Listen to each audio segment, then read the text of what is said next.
భద్రాద్రి జిల్లా కలెక్టరేట్ ముందు Telangana anganwadi teachers and helpers union ఆధ్వర్యంలో అంగన్వాడీ టీచర్స్ హెల్పర్స్ ధర్నా చేశారు. తమ న్యాయమైన సమస్యలను పరిష్కరించాలని డిమాండ్ చేశారు. జీవో ఎంఎస్ నంబర్ 10ని రద్దు చేయాలని, అంగన్వాడీ టీచర్స్కు రిటైర్మెంట్ బెనిఫిట్స్ 2 లక్షల రూపాయలు, హెల్పర్స్కు 1 లక్ష రూపాయలు ఇవ్వాలని కోరారు.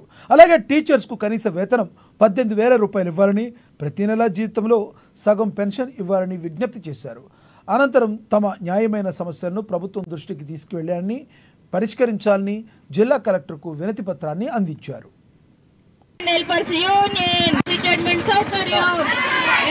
65 సంవత్సరాలు నిండినటువంటి వాళ్ళు ఉద్యోగంలోకి రావద్దు, మిమ్మల్ని తొలగిస్తున్నాం, మేము తీసేస్తున్నాం, మేము రిటైర్మెంట్ ఇస్తున్నాం అని చెప్పి అది అయినా 1,00,000 టీచరు, 50,000 హెల్పరు, మీకు ఆసరా పెన్షన్ అమలు చేస్తామని మాటలు తప్ప స్పష్టమైనటువంటి సర్క్యులర్ కానీ స్పష్టమైనటువంటి హామీలు ఇచ్చేటువంటి పరిస్థితి లేదు.